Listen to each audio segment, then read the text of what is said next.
Oke, assalamualaikum warahmatullahi wabarakatuh. Eh, di video kali ini saya akan melanjutkan materi yang sudah disampaikan minggu lalu, yaitu tentang bagaimana standarisasi, kemudian simbol-simbol yang berkaitan dengan menggambar teknik elektronika ya, khususnya skematik simbol. Di minggu lalu saya sudah sampaikan bahwa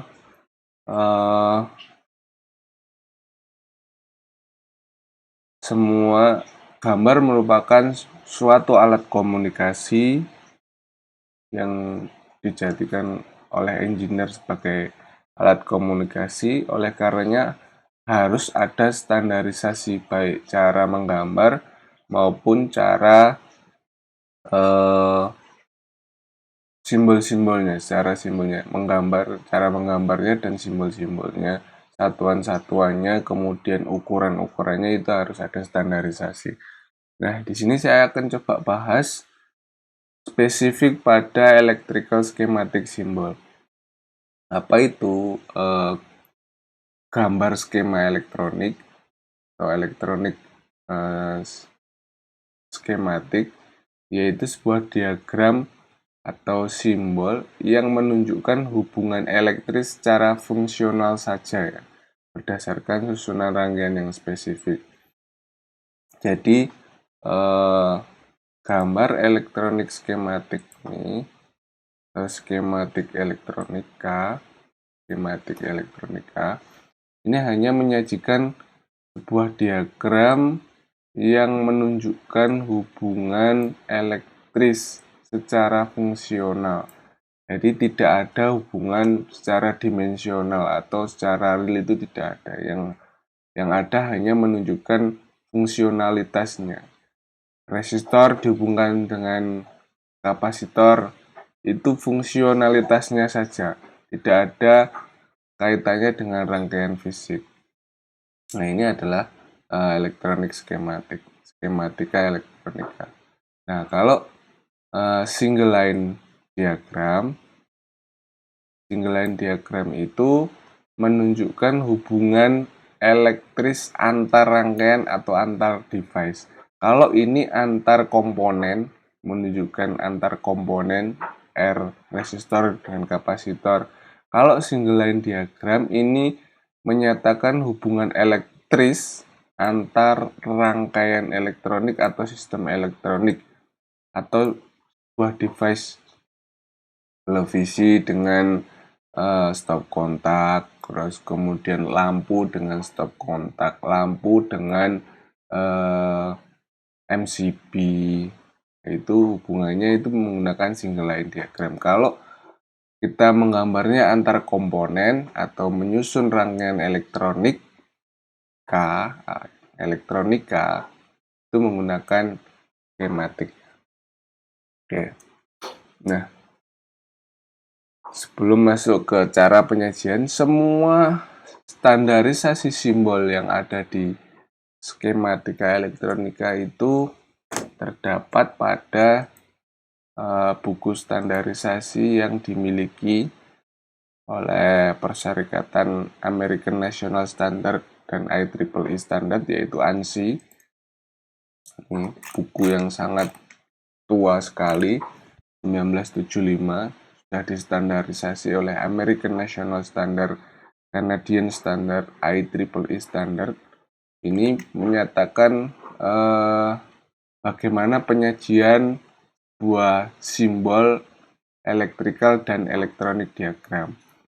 Ini sendiri diadopsi oleh Departemen Pertahanan Amerika Serikat. Jadi sudah sesuai dengan asosiasi engineer yang ada di Amerika, Kanada, dan IEEE, dan juga ini diadopsi sesuai dengan standarisasi yang ada di Departemen Militer. Nah, kalau kita lihat, ini juga yang menandatangani koordinator militer ada, kemudian kalau kita lihat siapa yang berperan di dalamnya itu nih banyak sekali yang di dalamnya ini, bukan hanya engineer electrical, tapi di sini ada chemical society, kemudian gear manufacturing, Institute of Chemical, nah, agriculture juga ikut, civil engineering, kemudian engineering educator mechanical, kemudian welding, semua berperan menentukan standarisasi ini. Jadi ini standarisasi ini juga berlaku pada gambar-gambar yang berhubungan dengan chemical manufacturing, kemudian mechanical engineering, agriculture, dan semuanya ada perwakilan-perwakilan dari setiap asosiasi di sini yang menyatakan standar. Nah, ini di buku ini berisikan simbol-simbol yang berkaitan dengan electrical symbol. Nanti akan saya bagikan. Nah, di situ saya ambil dari situ bahwa setiap penyajian simbol secara terbalik, kalau ini aturan ini khusus untuk skematika elektronika ya, khusus untuk skematika elektronika. Penyajian simbol secara terbalik atau mirroring tidak merubah arti, makna, atau fungsi. Secara contoh, R ini mau kita gambar dari kiri ke kanan seperti ini, atau dari kanan ke kiri, itu tidak bermasalah. Kemudian transistor ini jika disajikan secara terbalik mirroring seperti ini juga tidak merubah makna dan fungsinya dia. Ini tetap menyatakan bahwa ini adalah transistor NPN. Negatif, positif, negatif. Tetap menyatakan itu. Kalau yang menyatakan perbedaan dari transistor ini nantinya ada panahnya ya. Kalau panahnya keluar apa, panahnya dari atas masuk itu apa. Tapi kalau secara mirroring seperti ini di aturan ini tidak merubah arti atau makna. Yang tidak diperkenankan adalah penyajian tulisan secara mirroring.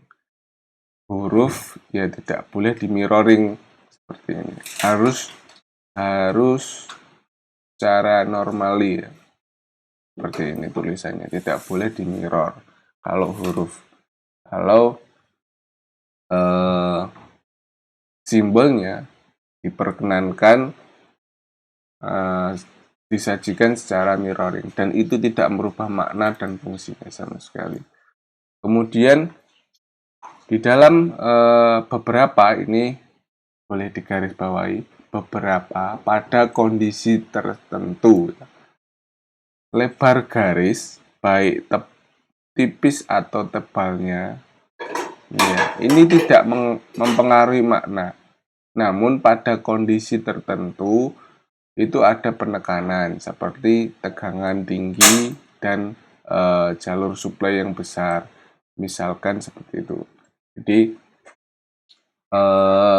dalam satu gambar ada penekanan bahwa lebar garis yang besar itu merupakan jalur tegangan tinggi atau supply, kemudian yang lebar garis tipis ini menyatakan jalur data. Tapi ini pada kondisi tertentu dan kita harus melihatnya secara jeli. Kemudian kita juga harus tahu fungsi masing-masing komponen-komponennya. Oh, kalau di sini ada transistor dan seterusnya, kita paham bahwa jalurnya itu menuju jalur supply. Nah, berarti oh ini adalah memang benar garis tebal ini adalah jalur supply. Kalau hanya berupa data, input dari sebuah fungsi elektronis, kok garisnya tipis. Nah, ini juga pada kondisi tertentu ya. Namun secara umum tidak mempengaruhi makna dan fungsinya.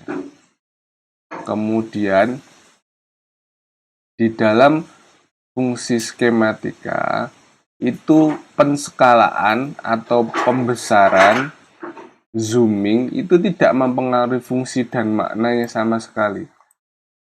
Jadi kalau gambar di sini ukuran R-nya, ukuran simbol R ini, resistor ini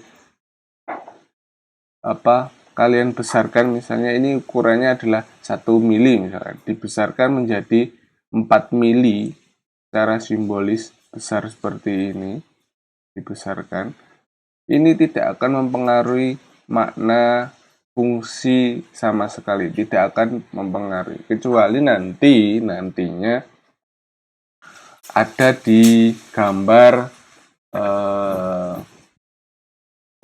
layout diagram. Kalau layout itu sudah masuk ke dimensi fisik. Kalau ini tidak ada kaitannya dengan dimensi fisik nantinya.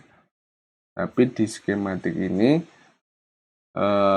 pembesaran atau penskalaan tidak mempengaruhi fungsi dan makna. Kemudian saya masuk ke simbol-simbolnya.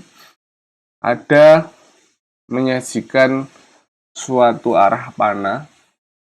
Arah panah ini disajikan ada yang terstandarisasi terbuka seperti ini di dalam buku tadi, atau tertutup. Itu aturan-aturannya. Kemudian terminal itu bisa jadi tempat masuknya sebuah kabel ataupun supply ataupun apa, itu disebut terminal. Ini menghubungkan antar skematika ya. Ini bisa jadi digunakan untuk menghubungkan antar skematika. Contoh dalam satu gambar, ini gambar A, ini gambar B. Satu kertas gambar ya. Anggap saja kertas gambar. Ini kita gambar di sini, kita gambar bla bla bla bla. Nah, kita rasa gambar ini tidak cukup, kertas ini sudah tidak cukup. Maka kita beri menghubungkannya antar gambar satu dengan lain menggunakan terminal. Contoh dikasih terminal sini, ini A, gitu, A. Terus kita lanjutkan di sini. Nah, kita gambar lagi, ini A. Nah, kita baru lanjutkan di gambar yang berbeda. Ini gambar yang berbeda ya. Nah, terus kemudian misalkan di sini ada jalur lagi. Ini kabel, jalur lagi, ini B. Ini B. Masuk di sini, ini B. Nah, ini contoh fungsi terminal. Melanjutkan, menghubungkan satu skematika dengan yang skematika yang lainnya dalam kertas yang berbeda. Kemudian di dalam skematika tidak ada spesifikasi khusus atau standar khusus untuk menyatakan sudut garis. Nah, boleh seperti ini atau boleh seperti ini. Nah, ini tidak ada standarisasi. Kemudian ada satu simbol envelope atau enclosure atau casing jika diperlukan. Nah, ini ada yang menghubungkan antar komponen ya, casingnya. Jadi jika ada pemisahan casingnya. Nah, ini di dalam kertas ini, misalnya ini satu skematik, ada kotak-kotak khusus, satu kotak khusus, kemudian diberi tanda T plus 0. Nah, ini menyatakan bahwa casing yang ada itu terdapat kualifikasi pembatasan temperatur. Kemudian kalau diberi tanda X, di dalamnya adalah envelope atau casing tadi ini jangan atau dibatasi terganggu oleh medan magnet. Nah, ini casing atau envelope tadi ya. Oke. Secara umum ada tanda-tanda panah ya. Tanda panah ini secara general tanda panah ini secara general menghubungkan antar komponen, tapi jika di dalam komponen ini juga bisa jadi ada panah.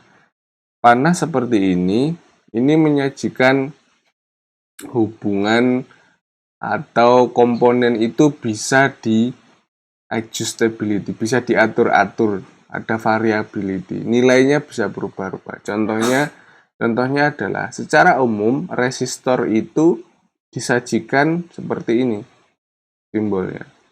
Nah, ini. Namun ketika resistansinya itu berubah-ubah, itu ada tanda panah miring seperti ini. Ada tanda panah miring seperti ini. Ini menyatakan bahwa nilai resistor di sini berubah-ubah, bisa diubah-ubah, bisa di-adjust ya. Atau kapasitor misalkan. Kapasitor disajikan seperti ini. Nah, apabila diberi tanda panah seperti ini, nah, ini menyatakan bahwa nilai atau value atau parameter yang ada di kapasitor ini bisa di-adjust atau dirubah. Nah, kalau perubahannya linear, garis lurus seperti ini. Kalau perubahannya non-linear, ini ada bengkong seperti ini, ada bengkong. Ada bengkong ini non-linear. Kalau perubahannya itu kontinu, seperti ini. Nah, kalau ditambahi kontinu itu bisa ini atau general ya, kalau kontinu. Kalau general gini juga bisa menyatakan kontinu. Kalau step, perubahannya tiap step nggak lurus seperti ini, misalkan resistansinya itu ada nilai tahap-tahap nih, seperti ini. Nah, tahap-tahap, nah, putus-putus ya. Misalkan kalau dirubah sedikit 1K, langsung ke step 1K. Diceklek sedikit 2K, misalkan. Diceklek sedikit 3K. Step-step itu diberi seperti anak tangga. Nah, ini berarti perubahan kapasitor di sini nilainya berubah dan berubah secara step. Itu masuknya seperti itu. Nah, kemudian ada indikator spesial yang harus diperhatikan, yaitu ada tanda temperatur di pen. Berarti kalau ada tanda seperti ini yang saya jelaskan tadi, di dalam komponen itu, di dalam sistem elektronik itu bergantung pada suhu. Itu kalau T diberi T0 atau T derajat ini menyatakan bahwa simbol atau komponen itu ya itu bergantung pada temperatur. Kalau ada tanda silang berarti bergantung pada magnet, ada medan magnet, bergantung pada medan magnet. Sebagai contoh, kalau saya beri R seperti ini, terus ada tanda T0, berarti menyatakan bahwa resistansi besaran resistor di sini bergantung pada temperatur. Kalau temperaturnya naik, R-nya naik. Temperaturnya turun, R-nya misalnya. Berarti bergantung pada temperatur. Kalau temperaturnya turun, R-nya naik misalkan. Nah, itu intinya dia bergantung pada temperatur. Oke. Selanjutnya ada simbol, kalau tadi panah keluar, 1 itu menyatakan bisa di edge stability. Kalau ada panah ke dalam, ini bergantung pada sebuah radiasi ya. Sebuah radiasi itu, radiasi kan bukan hanya gelombang suara, gelombang apa, radiasi itu juga merupakan bergantung pada gelombang cahaya. Pokoknya terradiasi dari gelombang-gelombang eksternal. Nah, contohnya ini kalau bergantung radiasi dan tidak terionisasi, tidak merubah komponen itu garis lurus. Kemudian kalau radiasi dan terionisasi itu garis melengkung. Yang sering kita temui adalah non-ionisasi ini. Misalnya simbol LED. LED atau light emitting diode ya. Light emitting diode.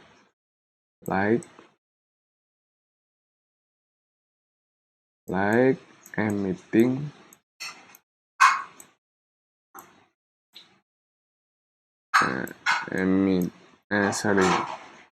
bukan, kalau simbolnya ke dalam bukan LED ya, bukan LED tapi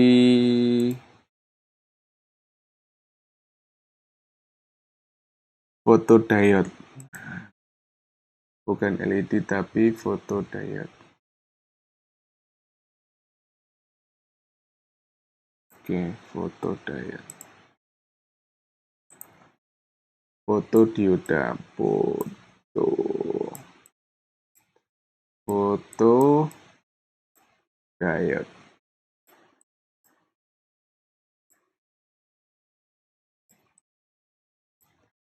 Fotodiode. Nah, fotodioda ini memiliki simbol yang sesungguhnya dia adalah, dasarnya adalah dioda. Dioda itu secara simbol dia bentuknya seperti ini. Ini simbol dioda secara general seperti ini. Simbol dioda secara general. Kan tetapi ada satu fungsi khusus dioda yang terpengaruh oleh cahaya atau gelombang cahaya, foto ya, gelombang cahaya. Nah, ini simbolnya ada ini, ada panahnya. Nah, itu jadi kalau ada panahnya ini menyatakan bahwa dioda ini terpengaruh oleh gelombang cahaya.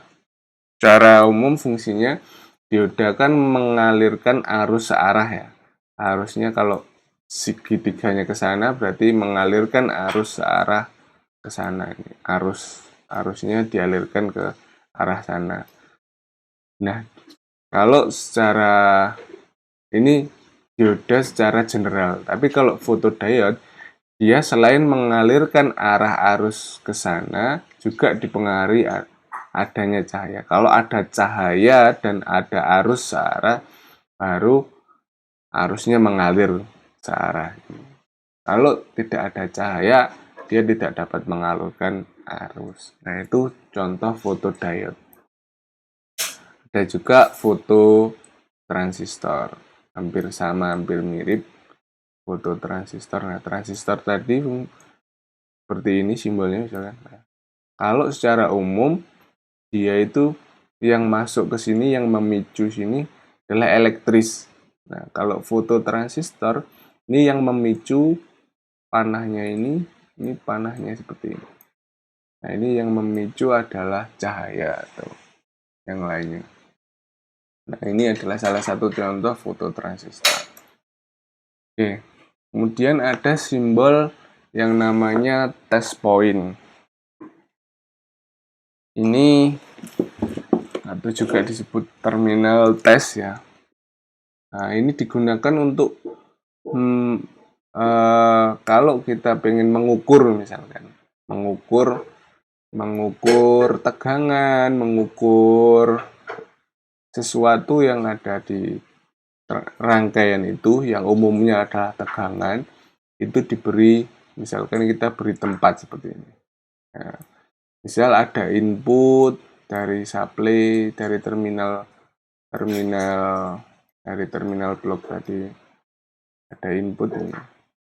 Nah, kemudian kita beri, kalau ingin mengukur tegangan yang ada di input, kita kasih test point.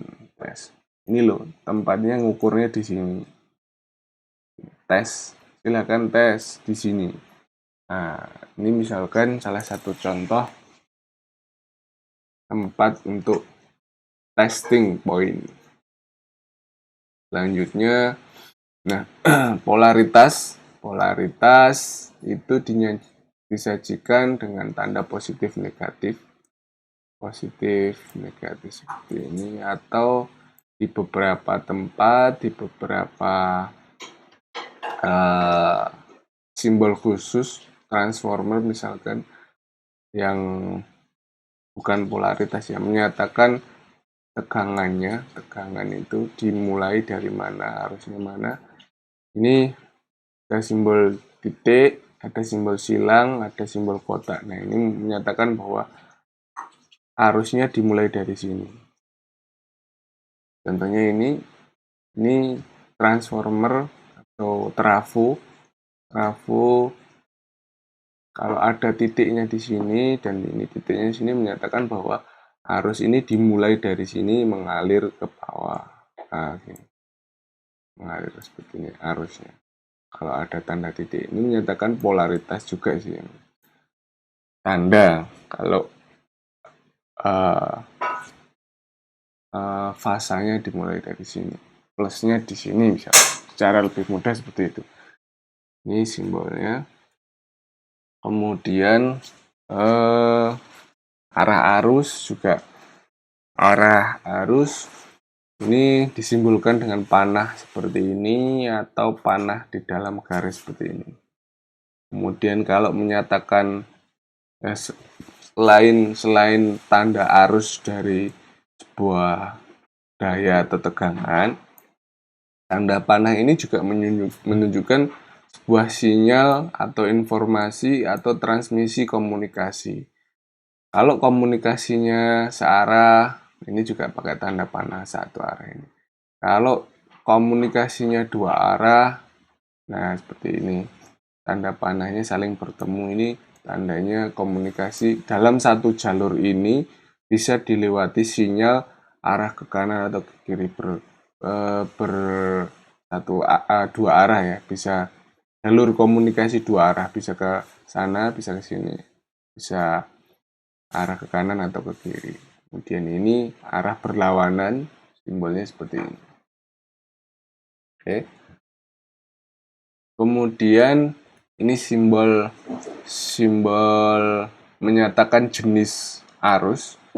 Kita ketahui kalau di elektro dan elektronika itu ada dua arus, yaitu arus DC, direct current, arus langsung, direct current,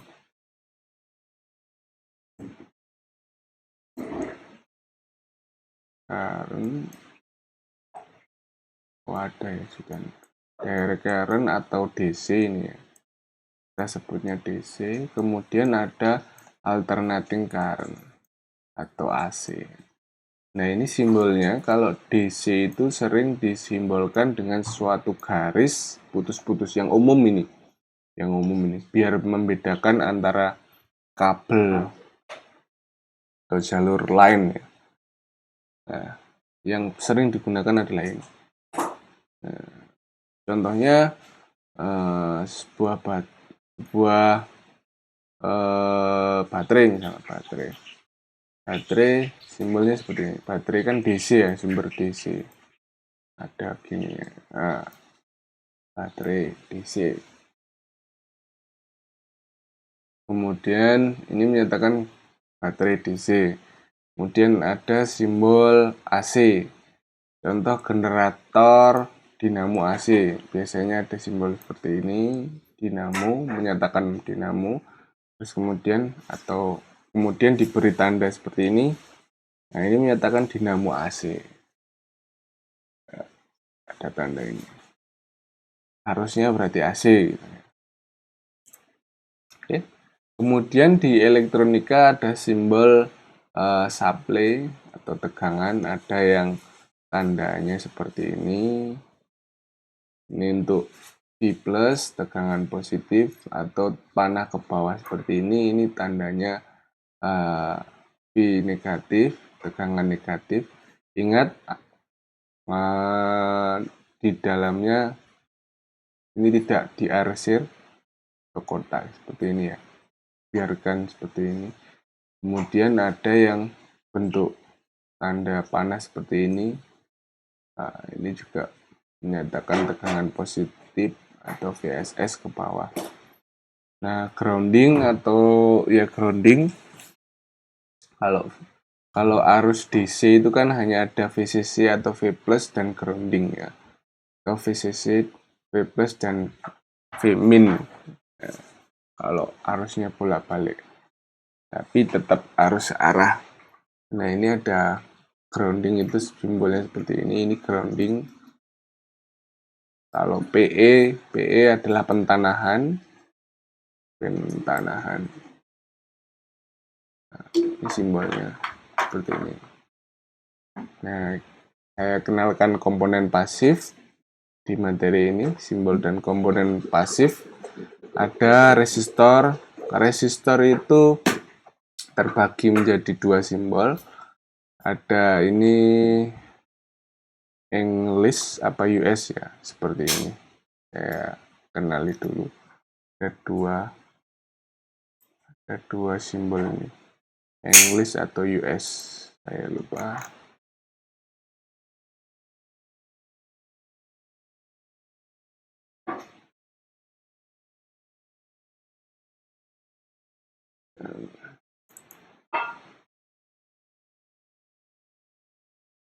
Oh, US, yang seperti garis-garis itu US. Ini US. Standarisasi dari Amerika untuk resistor adalah seperti ini US. Untuk US. Berarti ini US, yang bawah adalah Europe. Standarisasi dari Eropa. Europe. Nah, Eropa menyatakan resistor itu cukup seperti ini. Resistor. Nah, ini tadi kalau adjustable ada panahnya ke atas. Kalau non-linear adjustable panahnya seperti ini. Atau juga ada yang menyajikan seperti ini. Tanda panahnya. Nah, ini resistor dengan thermal tadi. Kalau perubahannya secara linear, perubahan thermalnya ini linear, setiap kenaikan 1 derajat, R-nya naiknya 1 ohm misalnya. Nah, itu seperti ini. Atau berubah terhadap temperatur positif, kenaikan positif seperti ini. Kemudian ini ada simbol seperti ini, ada temperatur, kemudian ada dilingkari, kemudian ada tanda panah. Ini maksudnya resistor ini terdapat pemanas internal. Ini pemanas, maksudnya ini pemanas, yang dilingkari ini adalah pemanas. Ini kutub pemanasnya, ada heaternya. Itu adalah contohnya ini. Kemudian kapasitor, nah ini berarti US, orang Eropa, dan Europe menyatakan seperti ini. Europe, bedanya melengkung. Kapasitor. Kemudian ada yang polar, polaritas. Kapasitor itu ada yang polar dan non-polar. Kapasitor kalau seperti ini non-polar, kalian beri positif di kiri dan kanan tidak mempengaruhi, sama saja, atau terbolak-balik kapasitor itu tidak apa-apa. Kalau Polar kapasitor itu seperti ini, ada tandanya plus, ini polar. Kemudian ada shield, berarti ada terlindungi kapasitor itu. Ada tanda kotak ini. Kapasitor, kalau adjustable ini tadi. Kalau adjustable dan couple, jadi ada dua kapasitor yang di adjust-nya tercouple, ini ada ini. Nah, ada linkage antar kapasitor atau tercouple tadi. Kemudian induktor ini ada seperti ini, Europe dan US-nya seperti ini. Ini induktor, ini transformator saling berhadapan seperti ini transformator, atau juga sama saja dua induktor tergabung jadi satu, itu kan transformer ya, transformator atau trafo. Nah, itu saja pengenalan simbol dari saya. Untuk tugasnya silakan install software skematik ini, namanya ESI-EDA.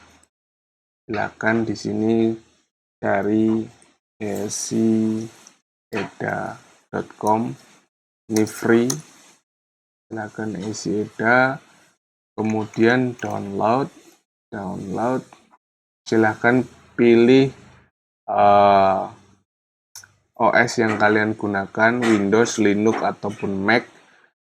Pilih sesuai mana, 32 bit atau 64 bit jika menggunakan Windows. Misalkan 64 bit, silakan diinstal. Kecil sekali, hanya 76 MB. Kemudian kalau sudah terinstall, nanti di sini silakan login. Kalau belum punya akun ya silahkan register. Login pun bisa menggunakan langsung direct menggunakan Gmail ya, Gmail. Langsung direct menggunakan Gmail. Nah, bisa seperti itu.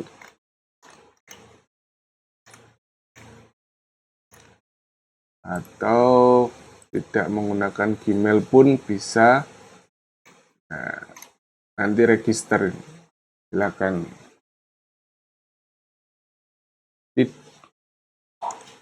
Misalkan ini akun saya.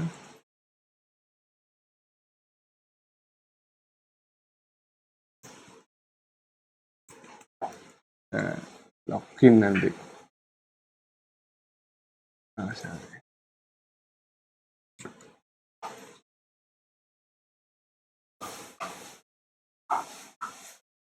saya lebih prefer menggunakan ini karena, dan kenapa harus login?